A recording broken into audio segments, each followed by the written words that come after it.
What's going on, everybody? This is Nick Lawson from Squad Sports. We're really excited to be supporting the Free Agent Friday series. A lot of great talent out there. Without further ado, this is the next free agent you should be signing with your sports team.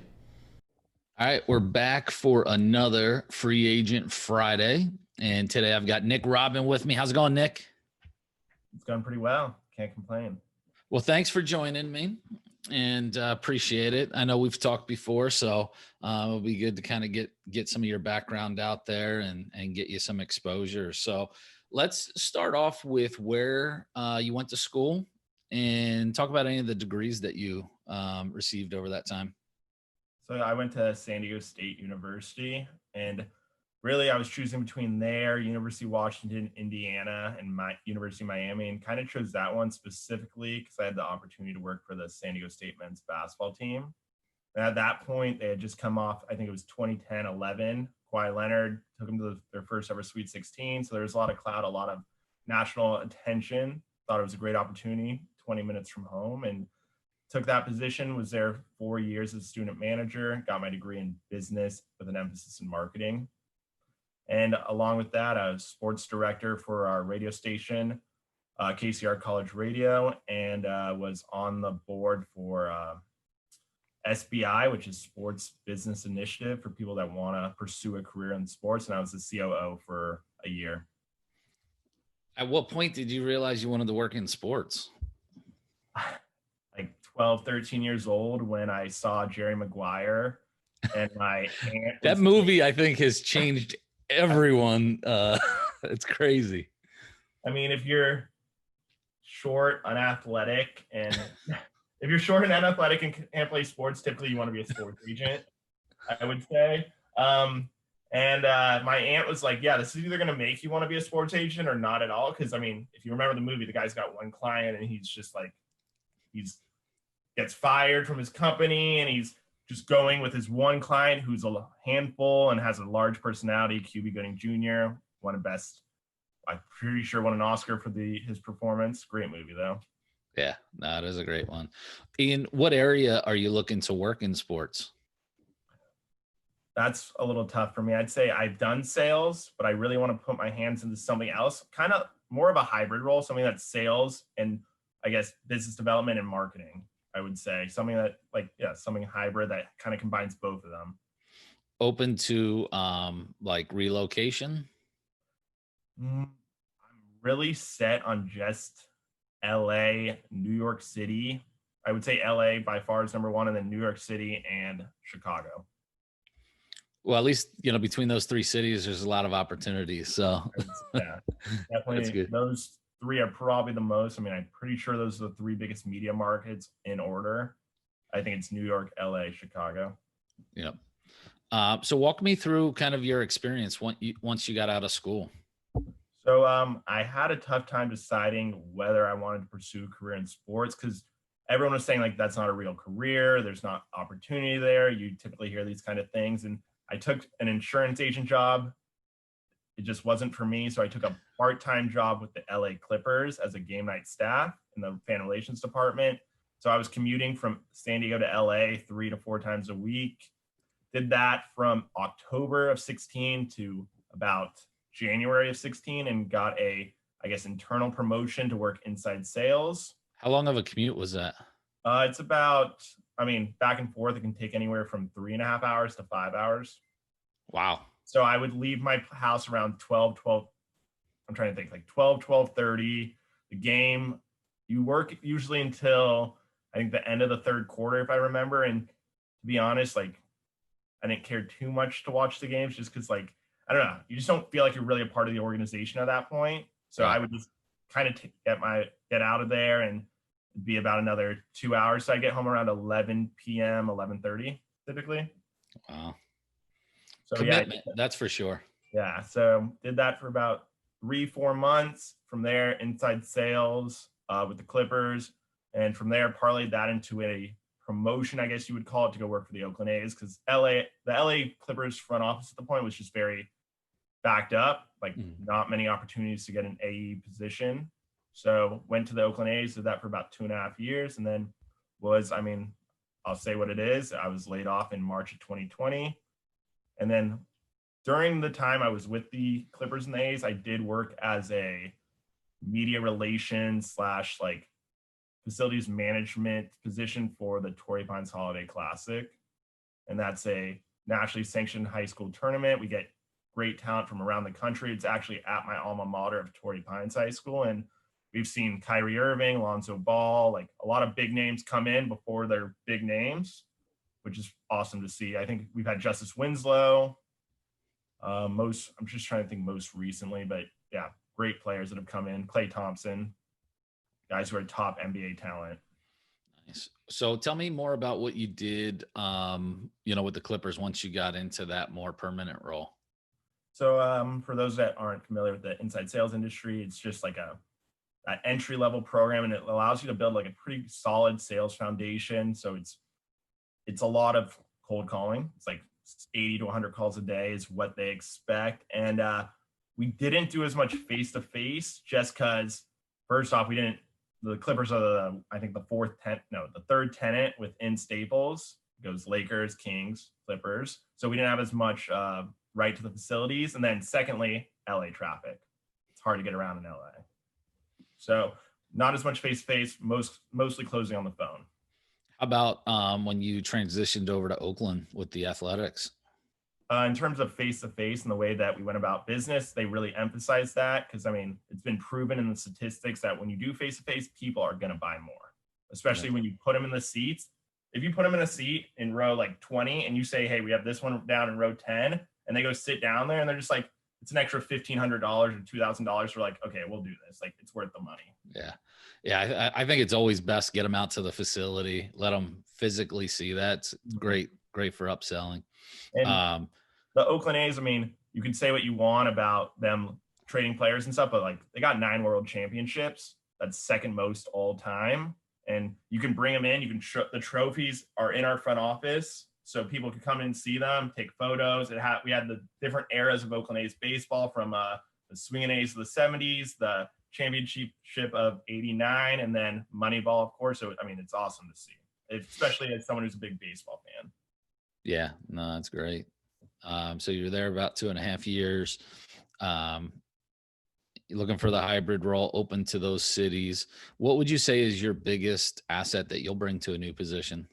Resourcefulness. I have an actual example. This is non-sports related. So this past week at American Idol, we had one day, Thursday was a dark day, which means they do limited shooting, but they realized that they needed more people. So within 30 minutes, I went into my Rolodex, reached out to people, got 2 people to come work Thursday, which was my only day off. And then the next day they needed, I think it's okay to say this because it was on social media, but Katy Perry needed a University of Alabama jersey because they want to do a gag with her and Luke Bryan, who's went to University of Georgia. They played this weekend, big rivalry. So they needed a jersey. So I hit up a friend in the San Diego area. She had a jersey, drove it over, problem solved. So I would definitely say resourcefulness and ability to network. Nice. So tell me a little bit about that position too. I know you said it was a temporary thing, but what was that and what kind of stuff were you doing there?